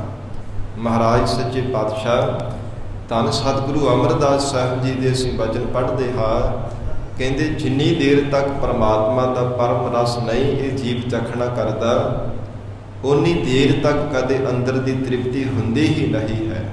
ਉਹ ਚਾਹੇ ਪ੍ਰਤੱਖ ਜ਼ੁਬਾਨ ਦੇ ਚਸਕੇ ਕਰਕੇ ਸਵਾਦਿਸ਼ਟ ਦੁਨੀਆ ਭਰ ਦੇ ਤਰ੍ਹਾਂ ਤਰ੍ਹਾਂ ਦੇ ਚੰਗੇ ਪਰੋਸੇ ਹੋਏ ਪਦਾਰਥ ਵੀ ਛਕ ਕਰਕੇ ਦੇਖ ਲਵੇ, ਚੰਗੇ ਚੰਗੇ ਸਵਾਦਿਸ਼ਟ ਪਦਾਰਥ ਵੀ ਛਕ ਕੇ ਦੇਖ ਲਵੇ, ਨਾ ਉਹਦੀ ਜ਼ੁਬਾਨ ਦੀ ਤ੍ਰਿਪਤੀ ਹੈ ਤੇ ਨਾ ਇੰਦਰੀਆਂ ਦੀ, ਨਾ ਵਿਸ਼ਿਆਂ ਦਾ ਸਾਨੂੰ ਭੋਗ ਕਰਕੇ ਤ੍ਰਿਪਤੀ ਹੋਣ ਵਾਲੀ ਹੈ।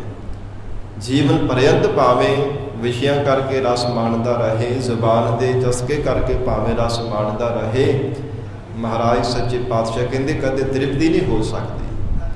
ਸਤਿਗੁਰੂ ਜੀ ਦੇ ਅਸੀਂ ਬਚਨ ਪੜ੍ਹਦੇ ਆ ਨਾ ਆਨੰਦ ਸਾਹਿਬ ਦੀ ਪਾਵਨ ਬਾਣੀ ਵਿੱਚ, ਇਹ ਰਸਨਾ ਤੂੰ ਅਨ ਰਸ ਰਾਜ ਰਹੀ, ਤੇਰੀ ਪਿਆਸ ਨਾ ਜਾਏ। ਇਹ ਮੇਰੀ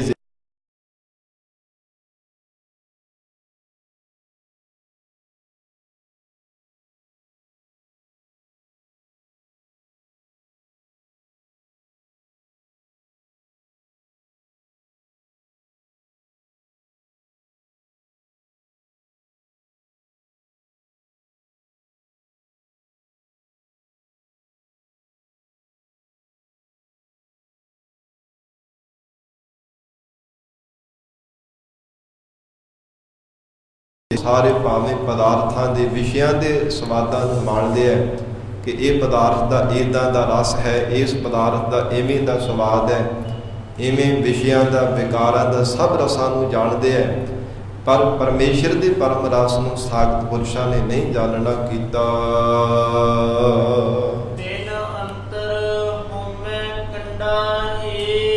ਸਤਿਗੁਰੂ ਜੀ ਦਾ ਕਾਰਨ ਕੀ ਹੈ? ਮਹਾਰਾਜ ਸਾਖਤ ਪੁਰਸ਼ਾਂ ਨੇ ਕਿਉਂ ਨਹੀਂ ਪਰਮ ਰਸ ਨੂੰ ਜਾਣਨਾ ਕੀਤਾ? ਧੰਨ ਸਤਿਗੁਰੂ ਰਾਮਦਾਸ ਸਾਹਿਬ ਜੀ ਕਹਿੰਦੇ ਉਹਨਾਂ ਦੇ ਹਿਰਦੇ ਅੰਦਰ ਹੰਕਾਰ ਦਾ ਹਉਮੈ ਰੂਪੀ ਕੰਡਾ ਖੁੱਭਿਆ ਹੈ, ਜਿਸ ਦੇ ਜਿਵੇਂ ਬੱਚੇ ਦੇ ਗਲ ਵਿੱਚ ਕੰਡਾ ਲੱਗ ਜਾਂਦਾ ਹੈ ਨਾ, ਜਿਵੇਂ ਕਹਿੰਦੇ ਕਿ ਕੰਡਾ ਪੈ ਗਿਆ, ਕੋਈ ਗਰਮ ਪਦਾਰਥ ਛਕ ਲਿਆ ਜਾਵੇ ਤਾਂ ਇਹ ਸਾਧ ਸੰਗਤ ਜੀ ਉਹ ਬੱਚੇ ਤੋਂ ਦੁੱਧ ਨਹੀਂ ਪੀਤਾ ਜਾਂਦਾ। ਛੋਟਾ ਬੱਚਾ ਹੋਵੇ ਨਾ ਦੁੱਧ ਚੁੰਘਣ ਵਾਲਾ, ਕਹਿੰਦੇ ਜੀ ਕੰਡਾ ਪੈ ਗਿਆ ਇਹਦੇ ਗਲ ਦੇ ਵਿੱਚ, ਤਾਲੂ ਦੇ ਲਾਗੇ, ਉਹਦੇ ਕੋਲ ਕਹਿੰਦੇ ਦੁੱਧ ਨਹੀਂ ਫਿਰ ਚੁੱਕਿਆ ਜਾਂਦਾ, ਦੁੱਧ ਪੀਤਾ ਨਹੀਂ ਜਾਂਦਾ, ਵਿਰਲਾਪ ਹੀ ਕਰਦਾ ਰਹਿੰਦਾ, ਕਿਉਂਕਿ ਦੁੱਧ ਪੀਤਾ ਹੀ ਨਹੀਂ ਜਾਂਦਾ, ਕੰਡਾ ਲੱਗਾ ਹੁੰਦਾ। ਇਸ ਪ੍ਰਕਾਰ ਮਹਾਰਾਜ ਸੱਚੇ ਪਾਤਸ਼ਾਹ ਕਹਿੰਦੇ ਤਿੰਨ ਅੰਤਰ ਹਉਮੈ ਕੰਡਾ ਹੈ, ਤੇ ਜਿਹੜੇ ਸਾਖਤ ਪੁਰਸ਼ ਹੈ ਨਾ ਉਹਨਾਂ ਨੂੰ ਹਉਮੈ ਰੂਪੀ ਕੰਡਾ ਚੁਭਿਆ ਹੋਇਆ ਹੈ, ਜਿਸ ਕਰਕੇ ਉਹ ਬਾਰ-ਬਾਰ ਵਿਰਲਾਪ ਹੀ ਕਰਦੇ ਰਹਿੰਦੇ ਹੈ। ਮਹਾਰਾਜ ਸੱਚੇ ਪਾਤਸ਼ਾਹ ਦੇ ਨਾਮ ਰੂਪੀ ਦੁੱਧ ਨਹੀਂ ਉਹ ਸਤਿਗੁਰੂ ਜੀ ਤੋਂ ਪੀ ਸਕਦੇ। ਉਪਦੇਸ਼ ਰੂਪੀ ਦੁੱਧ ਕਦਾਚਿਤ ਵੀ ਸਤਿਗੁਰੂ ਜੀ ਤੋਂ ਪੀ ਨਹੀਂ ਸਕਦੇ। ਉਹ ਵਿਰਲਾਪ ਹੀ ਕਰਦੇ ਰਹਿੰਦੇ ਆ, ਪਿੱਟਦੇ ਰਹਿੰਦੇ ਆ, ਜਾਂ ਇਉਂ ਕਹਿ ਲਈਏ ਤਿੰਨ ਅੰਤਰ ਹਉ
ਉਹਨੂੰ ਦੇਖ ਕਰਕੇ ਆਪਣਾ ਪਾਸਾ ਪੱਟ ਲਓ, ਦੇਖ ਕਰਕੇ ਲਾਂਭੇ ਹੋ ਜਾਵੋ, ਓਲੇ ਹੋ ਜਾਵੋ, ਕਿਉਂਕਿ ਜਿਹੋ ਜਿਹਾ ਉਹਦਾ ਸੁਭਾਅ ਹੈ ਨਾ, ਜਿੱਦਾਂ ਦਾ ਉਹਦਾ ਆਚਰਣ ਹੈ, ਜੋ ਉਹਦੇ ਬੋਲ ਖਲੋਤੇ ਤੇ ਸੰਸਾਰ ਦੇ ਦੁਨੀਆ ਦੇ ਲੋਕ ਦੇਖ ਕਰਕੇ ਵੀ, ਸੰਸਾਰ ਦੇ ਲੋਕ ਦੇਖ ਕਰਕੇ ਆਖਣਗੇ ਕਿ ਵੀ ਉਹਦੇ ਵਰਗਾ ਹੀ ਹੈ। ਜੋ ਪਾਪ ਕਰਨ ਵਾਲਾ, ਗਿਰੇ ਹੋਏ ਆਚਰਨ ਵਾਲਾ, ਤੇ ਉਸੇ ਤਰ੍ਹਾਂ ਹੀ ਲੋਕ ਸਮਝ ਲੈਣਗੇ। ਇਸ ਕਰਕੇ ਬਾਸਨ ਕਾਰੋ ਪਰਸੀਏ ਤਉ ਕਲ ਲਾਗੈ ਦਾਗ, ਕਹਿੰਦੇ ਤੈਨੂੰ ਦਾਗ ਲੱਗ ਜਾਵੇਗਾ, ਉਹ ਕਲੰਕ ਲੱਗ ਜਾਵੇਗਾ ਕਿ ਸਾਖਤ ਬੰਦੇ ਦਾ ਸੰਗ ਕਰਦਾ ਹੈ ਵੀ ਉਹਦੇ ਵਰਗਾ ਹੀ ਹੋਵੇਗਾ। ਇਸ ਕਰਕੇ ਮਹਾਰਾਜ ਸੱਚੇ ਪਾਤਸ਼ਾਹ ਕਹਿੰਦੇ ਆਪਣਾ ਪਾਸਾ ਹੀ ਪੱਟ ਲੈਣਾ ਚਾਹੀਦਾ। ਗਰੀਬ ਨਵਾਜ ਸਤਿਗੁਰੂ ਰਾਮਦਾਸ ਸਾਹਿਬ ਸੱਚੇ ਪਾਤਸ਼ਾਹ ਫਰਮਾਉਂਦੇ ਹੈ, ਤਿੰਨ ਅੰਤਰ ਹਉ ਮੈਂ ਕੰਡਾ ਹੈ। ਸਾਧ ਸੰਗਤ ਜੀ, ਜਿਵੇਂ ਕਿਸੇ ਦੇ ਪੈਰ ਵਿੱਚ ਕੰਡਾ ਵੱਜ ਜਾਵੇ ਤਾਂ ਤੁਰਿਆ ਨਹੀਂ ਜਾਂਦਾ, ਤੜਫਦਾ ਹੈ। ਇਸੇ ਪ੍ਰਕਾਰ ਜਿਸ ਦੇ ਮਨ ਰੂਪੀ ਪੈਰ ਵਿੱਚ ਹਉਮੈ ਦਾ ਕੰਡਾ ਲੱਗਾ ਹੈ, ਜਾਂ ਫਿਰ ਈਰਖਾ ਦਾ ਕੰਡਾ ਲੱਗਾ ਹੈ, ਈਰਖਾ ਹੁੰਦੀ ਹੈ ਨਾ, ਉਹ ਦੂਜੇ ਦੀ ਸਾਧ ਸੰਗਤ ਦਾ ਪ੍ਰਤਾਪ, ਦੂਸਰੇ ਦੇ ਚੜ੍ਹਾਈ ਦੇਖ ਕਰਕੇ ਕਦੇ ਵੀ ਪ੍ਰਸੰਨ ਨਹੀਂ ਹੁੰਦਾ, ਉਹ ਸੜਦਾ ਹੈ। ਈਰਖਾ ਦੀ ਇੱਦਾਂ ਦੀ ਸੜਾਂਦ ਹੈ। ਈਰਖਾ ਰੂਪੀ ਕੰਡਾ ਮਨ ਵਿੱਚ ਹੋਣੇ ਕਰਕੇ ਬਾਰ-ਬਾਰ ਉਹ ਦੁਖੀ ਹੁੰਦਾ ਹੈ ਕਿ ਇਹਦਾ ਪ੍ਰਤਾਪ ਕਿਉਂ ਇੰਨਾ ਵੱਧ ਗਿਆ, ਇਹ ਇੰਨੇ ਵੱਡੇ ਮਰਾਤਮੇ ਹੈ। ਪਰਮਾਤਮਾ ਦੀ ਬੰਦਗੀ ਵਿੱਚ, ਪ੍ਰੇਮਾ ਭਗਤੀ ਵਿੱਚ ਪਰਵਿਰਤਿਤ ਹੁੰਦੇ ਹੈ। ਤਿਵੇਂ ਤਿਵੇਂ ਸਾਖਤ ਬੰਦਾ ਹਉਮੈ ਦਾ, ਈਰਖਾ ਦਾ ਕੰਡਾ ਹੋਣੇ ਕਰਕੇ ਮਨ ਵਿੱਚ ਉਹ ਬਾਰ-ਬਾਰ ਦੁਖੀ ਹੁੰਦਾ ਹੈ। ਜਬ ਕਾਲ ਸਹਿ ਸਿਰ ਡੰਡਾ ਹੈ, ਫਿਰ ਜਿਹੜਾ ਕਾਲ ਕਰਨ ਵਾਲਾ ਜਮ ਹੈ, ਉਹਦਾ ਬਾਰ-ਬਾਰ ਜੰਮਣ ਮਰਨ ਰੂਪੀ ਡੰਡਾ ਸਹਾਰਦਾ, ਜੰਮਣ ਮਰਨ ਦੇ ਖੇੜੇ ਵਿੱਚ ਪੈ ਜਾਂਦਾ ਹੈ। ਬਾਰ-ਬਾਰ ਜੀਵ ਨੂੰ ਉਹ ਫਿਰ ਜਮ ਦੂਤ ਸਜ਼ਾਵਾਂ ਦਿੰਦੇ ਆ।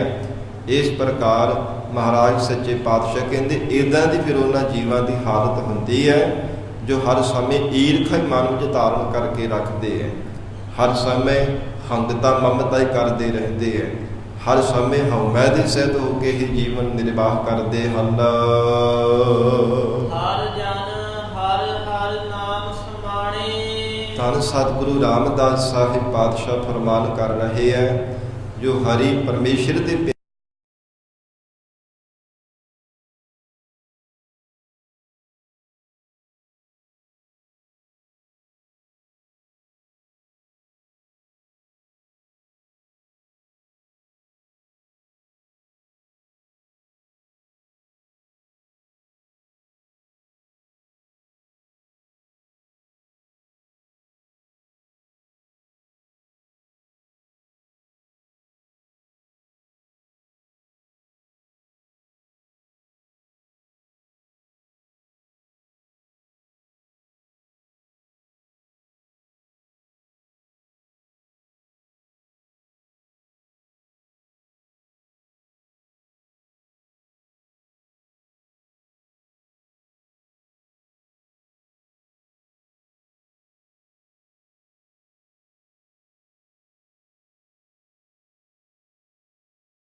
ਆਵੇ। ਮੌਤ ਤੋਂ ਬਹੁਤ ਡਰ ਲੱਗਦਾ ਹੈ। ਮਰਨ ਤੇ ਮੌਤ ਦਾ ਜਿਹੜਾ ਭੈ ਦੇਣਾ ਹੈ ਨਾ ਸਾਧ ਸੰਗਤ ਜੀ, ਮਰਨ ਦੇ ਨਾਲੋਂ ਵੀ ਵੱਡਾ ਦੁਖਦਾਇਕ ਹੈ। ਮੌਤ ਦਾ ਜਿਹੜਾ ਭੈ ਜਦੋਂ ਮਨ ਵਿੱਚ ਜਾ ਕੇ ਵਸ ਜਾਂਦਾ ਤੇ ਸਾਧ ਸੰਗਤ ਜੀ ਬਿਨਾਂ ਮਾਰਿਆ ਹੀ ਉਹ ਬੰਦਾ ਮਰ ਜਾਂਦਾ ਹੈ। ਮੌਤ ਦਾ ਜਿਹੜਾ ਭੈ ਹੈ ਮਰਨ ਦੇ ਨਾਲੋਂ ਵੱਡਾ ਦੁਖਦਾਇਕ ਹੈ। ਇਸ ਕਰਕੇ ਹਜ਼ੂਰ ਕਹਿੰਦੇ ਜਿਨ੍ਹਾਂ ਨੇ ਵਾਹਿਗੁਰੂ ਦੇ ਨਾਮ ਦੇ ਵਿੱਚ ਲੀਨ ਹੋਣਾ ਕੀਤਾ,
ਕੜਕਾ ਕੇ ਜਿੰਦ ਨੂੰ ਕੱਢਦੇ ਆ ਨਾ, 70,000 ਉਹ ਪਿੱਛੋਂ ਡੰਗ ਮਾਰਨ ਤੇ ਇੰਨੀ ਪੀੜਾ ਹੋਵੇ, ਇੰਨਾ ਜ਼ਿਆਦਾ ਮਰਨ ਸਮੇਂ ਉਹ ਬੰਦੇ ਨੂੰ ਪੀੜ ਹੁੰਦੀ ਹੈ।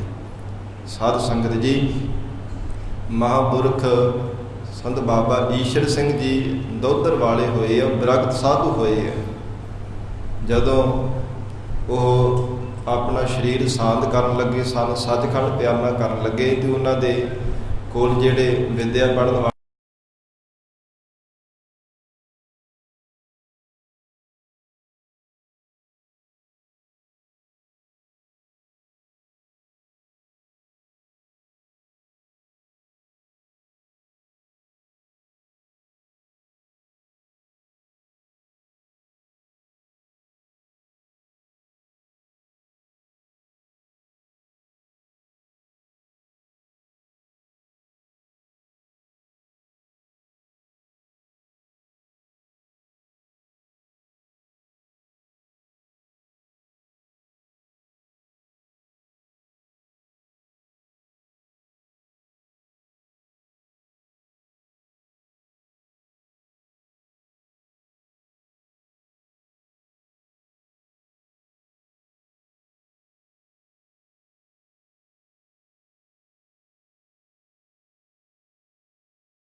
ਕਾ ਪ੍ਰਸ਼ਾਰਤ ਦੇਣ ਵਾਲਾ ਹੈ।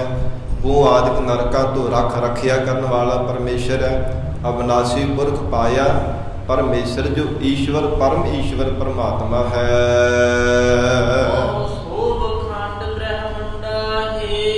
ਸਤਿਗੁਰੂ ਰਾਮਦਾਸ ਸਾਹਿਬ ਜੀ ਫਰਮਾਉਂਦੇ ਆ, ਬਹੁਤੀ ਸੋਭਾ ਹੋ ਗਈ ਉਹਨਾਂ ਬੰਦਗੀ ਕਰਨ ਵਾਲੇ ਗੁਰਮੁਖਾਂ ਦੀ, ਜਿਨ੍ਹਾਂ ਨੇ ਅਬਨਾਸੀ ਪੁਰਖ ਤੇ ਪਰਮੇਸ਼ਰ ਈਸ਼ਵਰ ਨੂੰ ਪਾ ਲਿਆ ਹੈ। ਕਿਹਨਾਂ ਦੀ ਸੋਭਾ ਹੋਈ ਹੈ? ਤਿੰਨ ਕੀ ਸੋਭਾ ਜੁਗ ਜੁਗ ਹੋਈ। ਸਭ ਜੁਗਾਂ ਜੁਗਾਂ ਦੇ ਵਿੱਚ ਸਭ ਥਾਵਾਂ ਤੇ ਉਹਨਾਂ ਦੀ ਸੋਭਾ ਹੈ, ਜਿਨ੍ਹਾਂ ਦਾ ਰਖਵਾਲਾ ਪਰਮੇਸ਼ਰ ਬਣਿਆ ਹੈ। ਹਜ਼ੂਰ ਨੇ ਫਰਮਾਨ ਕੀਤਾ, ਮਹਾਰਾਜ ਸੱਚੇ ਪਾਤਸ਼ਾਹ ਸਤਿਗੁਰੂ ਰਾਮਦਾਸ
महाराज हृदय करके गरीबी धारण की है। हम गरीब मस्कीन, मस्कीन भी साध संगत जी गरीबी का निमरता का ही वाचक है। ये अर्थ अनाथ है, यतीम है और अधीनता है, किसी के अधीन हो करके रहना नूं मस्कीन आखिया है। जिवें हजूर का वचन आता है ना, हम मस्कीन खुदाई बंदे तुम राजस मन भावै। इत्थे भी हजूर ने मस्कीन इत्थे गरीबता का ही, निमरता का ही सतगुरु जी ने वाचक जनाया है। इस प्रकार सतगुरु जी फरमाउंदे है, ਜਿਹੜੇ ਬੰਦਗੀ ਕਰਨ ਵਾਲੇ ਗੁਰਮੁਖ ਪਿਆਰੇ ਵਾਹਿਗੁਰੂ ਦੇ ਸਰੂਪ ਨੂੰ ਪਾ ਲੈਂਦੇ ਆ, ਜਿਵੇਂ ਸਾਧ ਸੰਗਤ ਜੀ ਕੋਈ ਰੁੱਖ ਹੋਵੇ ਨਾ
ਜੀਵਨ ਦੇ ਵਿੱਚ ਮਨੁੱਖ ਬਹੁਤਾ ਕੁਝ ਪੜ੍ਹ ਕੇ ਵੀ ਉਹਨਾਂ ਮਾਂ ਪਿਓ ਦੇ ਕੋਲ ਉਹ ਬੜਾ ਕੁਝ ਸਿੱਖ ਲੈਂਦਾ ਜਿਹੜਾ ਉਹਨੇ ਜੀਵਨ ਦੇ ਵਿੱਚ ਦੁਨਿਆਵੀ ਵਿਦਿਆ ਵਿੱਚੋਂ ਵੀ ਨਾ ਪੜ੍ਹਿਆ ਹੋਵੇ, ਨਾ ਸੁਣਿਆ ਹੋਵੇ, ਨਾ ਸਿੱਖਿਆ ਹੋਵੇ। ਮਾਂ ਪਿਓ ਸਾਧ ਸੰਗਤ ਜੀ ਜਿਨ੍ਹਾਂ ਦੇ ਕੋਲ ਹੈ, ਮਹਾਰਾਜ ਕਹਿੰਦੇ ਹੈ ਉਹ ਜੀਵਨ ਬੜਾ ਉਹਨਾਂ ਦਾ ਸੁਖਾਲਾ ਹੁੰਦਾ। ਤੇ ਹਜੂਰ ਕਹਿੰਦੇ ਹੈ ਉਹ ਗੁਰਸਿੱਖ ਬੰਦਗੀ ਕਰਨ ਵਾਲੇ ਮਹਾਂਪੁਰਖ ਬੇਨਤੀ ਕਰਦੇ ਹੈ ਨਿਮਰਤਾ ਵਿੱਚ ਆ ਕੇ, महाराज हम गरीब मस्कीन प्रभ तेरे, हे अकाल पुरख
ਔਗਣਾ ਤੋਂ ਬਚਾ ਕੇ ਰੱਖੋਗੇ ਤਾਂ ਹੀ ਮਹਾਰਾਜ ਭਵ ਸਾਗਰ ਤੋਂ ਸਾਡਾ ਬੇੜਾ ਪਾਰ ਹੋਣਾ ਹੈ। ਨਹੀਂ ਤਾਂ ਇਹ ਸੰਸਾਰ ਸਮੁੰਦਰ ਦੇ ਵਿੱਚੋਂ ਮਹਾਰਾਜ ਤਰਿਆ ਹੀ ਨਹੀਂ ਜਾ ਸਕਦਾ। ਲੋਭ ਲਹਿਰ ਅਤ ਨੀਚਰ ਬਾਧਿਆ ਕਾਇਆ ਡੂਬੈ ਕੇਸਵਾ, ਸੰਸਾਰ ਸਮੁੰਦੇ ਤਾਰ ਗੋਬਿੰਦੇ ਤਾਰ ਲੈ ਬਾਪ ਬੀਠਲਾ। हे मेरे मालिक, हे पिता, हे मेरे रहबर परमात्मा, आप कृपा करके मैनू तार लो, नहीं तो साडा कोई चारा नहीं है। भगत नामदेव जी बार बार बेनतियां करते हैं, ऐ परमात्मा नामा कह हौ तार भी न जाना, मौका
ਆਪ ਜੀ ਦੇ ਨਾਮ ਦਾ ਹੀ ਸਾਨੂੰ ਆਸਰਾ ਹੈ। ਆਪ ਜੀ ਦੇ ਨਾਮ ਦੇ ਹੀ ਮਹਾਰਾਜ ਸਾਨੂੰ ਟੇਕ ਹੈ। ਆਪ ਜੀ ਦੇ ਨਾਮ ਜਪਣੇ ਕਰਕੇ ਹੀ ਮਹਾਰਾਜ ਸਮੂਹ ਸੁਖ ਸਾਨੂੰ ਪ੍ਰਾਪਤ ਹੋ ਜਾਂਦੇ ਹੈ। ਮੰਡਾ ਸਮੂਹ, ਮੰਡਾ ਨਾਮ ਗਹਿਣੇ ਦਾ ਵੀ ਹੈ। ਤੇ ਜਿਹੜੇ ਸ਼ੁਭ ਗੁਣਾਂ ਰੂਪੀ ਗਹਿਣੇ ਹੈ, ਆਪ ਜੀ ਦੇ ਨਾਮ ਕਰਕੇ ਮਹਾਰਾਜ ਮੰਨਣ ਯੋਗ ਹੁੰਦੇ ਹੈ, ਸਾਰੇ ਸਫਲੇ ਹੋ ਜਾਂਦੇ ਹੈ। ਕਿਉਂਕਿ ਜੇਕਰ ਸਾਧ ਸੰਗਤ ਜੀ ਪਰਮੇਸ਼ਰ ਦਾ ਨਾਮ ਨਾ ਜਪਿਆ ਜਾਵੇ, ਨਾਮੀ ਪਰਮੇਸ਼ਰ ਨੂੰ ਯਾਦ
ਬਾਰ-ਬਾਰ ਡਗਮਗਾਉਂਦਾ ਰਹਿੰਦਾ ਹੈ, ਬਾਰ-ਬਾਰ ਠੇਡੇ ਖਾਂਦਾ, ਕਦੇ ਕਿਸੇ ਪਾਸੇ ਡਿੱਗ ਜਾਂਦਾ ਹੈ, ਕਦੇ ਕਿਸੇ ਪਾਸੇ, ਕਦੇ ਕਿਸੇ ਦਰ ਤੇ ਜਾ ਕੇ ਬਾਰ-ਬਾਰ ਨੱਕ ਰਗੜਦਾ ਰਹਿੰਦਾ, ਗੋਡੇ ਟੇਕਦਾ ਰਹਿੰਦਾ ਹੈ। ਉਹ ਅੰਨੇ ਬੰਦੇ ਦੀ ਹਾਲਤ ਹੈ।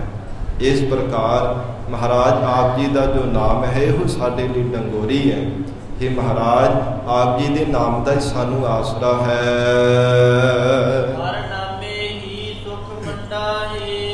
ਮਹਾਰਾਜ ਪਰਮ ਸੁਖ ਆਪ ਜੀ ਦੇ ਨਾਮ ਦੇ ਮੰਨਣ ਕਰਨੇ ਕਰਕੇ ਸਾਨੂੰ ਪ੍ਰਾਪਤ ਹੋਇਆ ਹੈ। ਹਰ ਨਾਮੇ ਹੀ ਸੁਖ ਮੰਡਾ ਹੈ। ਜੋ ਸ਼੍ਰੋਮਣੀ ਤੇ ਸਭ ਤੋਂ ਪਰਮ ਸੁਖ ਹੈ ਨਾ, ਆਪ ਜੀ ਦੇ ਸਰੂਪ ਦਾ ਜੋ ਪਰਮ ਆਨੰਦ ਹੈ, ਇਹ ਤਾਂ ਪ੍ਰਾਪਤ ਹੋਇਆ ਜੇ ਤੁਹਾਡੇ ਨਾਮ ਦਾ ਮੰਨਣ ਕੀਤਾ ਹੈ। ਮਹਾਰਾਜ ਇਹਦੇ ਵਿੱਚ ਹੀ ਪਰਮ ਸੁਖ ਹੈ। ਸਤਿਗੁਰੂ ਰਾਮਦਾਸ ਸਾਹਿਬ ਜੀ ਕਹਿੰਦੇ, ਵਾਹਿਗੁਰੂ ਦੇ ਨਾਮ ਜਿੰਨਾ ਵੱਡਾ ਕੋਈ ਸੁਖ ਨਹੀਂ ਹੈ ਦੁਨੀਆ ਵਿੱਚ। ਚਾਹੇ ਜਿਤਨੇ ਮਰਜ਼ੀ ਮਨੁੱਖ ਯਤਨ ਕਰ ਕਰਕੇ ਭੱਜ ਦੌੜ ਕਰਕੇ ਦੇਖ ਲਵੇ, ਮਹਾਰਾਜ ਸੱਚੇ ਪਾਤਸ਼ਾਹ ਦੀ ਬਚਨ ਆਉਂਦੇ ਆ ਨਾ, ਸੁਖ ਨਾਹੀ ਪੇਖੈ ਨਿਰਤ ਨਾਟੇ। ਭਾਵੇਂ ਨਾਚ ਨਮਾਸ਼ੇ ਵੀ ਕੋਈ ਦੇਖ ਕਰਕੇ ਬਾਰ-ਬਾਰ ਯਤਨ ਕਰ ਲਵੇ, ਪਰ ਪਰਮ ਸੁਖ ਨਹੀਂ ਮਿਲਦਾ। ਸੁਖ ਨਾਹੀ ਬਹੁਤੇ ਧਨ ਖਾਟੇ। ਬਹੁਤਾ ਧਨ ਪਦਾਰਥ ਵੀ ਖੱਟ ਕੇ ਦੇਖ ਲਵੇ, ਸੁਖ ਨਾਹੀ ਬਹੁ ਦੇਸ਼ ਕਮਾਏ। ਦੇਸ਼ਾਂ ਵਿੱਚ ਜਾ ਕਰਕੇ ਘੁੰਮ ਕਰਕੇ ਦੇਖ ਲਵੇ, ਪਰ ਨਹੀਂ ਮਿਲਦਾ। ਸਰਬ ਸੁਖਾ ਹਰ ਹਰ ਗੁਣ ਗਾਏ। ਪਰਮ ਸੁਖ ਤਾਂ ਮਿਲਦਾ ਹੈ ਜੇ ਪਰਮਾਤਮਾ ਦੇ ਗੁਣ ਗਾਉਂਦਾ ਹੈ। ਐਸਾ ਅਕਾਲ ਪੁਰਖ ਵਾਹਿਗੁਰੂ ਜੀ ਦੇ ਨਾਮ ਦੇ ਵਿੱਚ ਪਰਮ ਸੁਖ ਹੈ। ਮਹਾਰਾਜ ਸੱਚੇ ਪਾਤਸ਼ਾਹ ਧੰਨ ਗੁਰੂ ਰਾਮਦਾਸ ਸਾਹਿਬ ਮਹਾਰਾਜ ਜੀ ਨੇ ਉਪਦੇਸ਼ ਬਖਸ਼ਿਸ਼ ਕੀਤਾ ਹੈ। ਸਤਿਗੁਰੂ ਜੀ ਕਿਰਪਾ ਕਰਨ ਪਾਵਨ ਉਪਦੇਸ਼ ਸਾਡੇ ਹਿਰਦਿਆਂ ਅੰਦਰ ਵਸ ਜਾਵੇ। ਗੁਰੂ ਬਚਨਾਂ ਦੀ ਕਮਾਈ ਕਰਕੇ ਜੀਵਨ ਸਫਲਾ ਬਣਾ ਸਕੀਏ ਜੀ। ਇੱਕ ਸ਼ਬਦ ਰਹਿੰਦਾ ਹੈ ਕੀਰਤਨ ਸੋਲੇ ਪਾਵਨ ਬਾਣੀ ਦਾ। ਸਤਿਗੁਰੂ ਜੀ ਕਿਰਪਾ ਕਰਨ ਕੱਲ ਦੇ ਦੀਵਾਨਾਂ ਵਿੱਚ ਵਿਚਾਰ ਕਰਾਂਗੇ। ਫਿਰ ਸ੍ਰੀ ਰਾਗ ਦੀ ਸਾਧ ਸੰਗਤ ਜੀ ਉਹ ਰਾਗ ਦੀ ਪ੍ਰਾਰੰਭਤਾ ਹੋਵੇਗੀ। ਸਤਿਗੁਰੂ ਦੀ ਕਿਰਪਾ ਕਰਕੇ ਜਿਵੇਂ ਸਮਤ ਬਖਸ਼ਣਗੇ ਵਿਚਾਰ ਕਰਾਂਗੇ। ਪਾਵਨ ਗੁਰਬਾਣੀ ਦੀ ਵਿਚਾਰ ਕਰਦਿਆਂ ਹੋਈਆਂ ਬੇਅੰਤ ਭੁੱਲਾਂ ਦੀ ਖਿਮਾ ਧੰਨ ਸ੍ਰੀ ਗੁਰੂ ਗ੍ਰੰਥ ਸਾਹਿਬ ਮਹਾਰਾਜ ਸੱਚੇ ਪਾਤਸ਼ਾਹ ਆਪ ਸੰਗਤ ਬਖਸ਼ਣਹਾਰ ਹੋ। ਅਗਾਹ ਵਾਸਤੇ ਸਮਤ ਬਖਸ਼ਿਸ਼ ਕਰਨੀ ਜੀ। ਦੇਹੋ ਸੱਜਣ ਅਸੀਸੜੀਆ ਜਿਉ ਹੋਵੈ ਸਾਹਿਬ ਸਿਓ ਮੇਲ। ਹਮ ਗਰੀਬ ਮਸਕੀਨ ਪ੍ਰਭ ਤੇਰੇ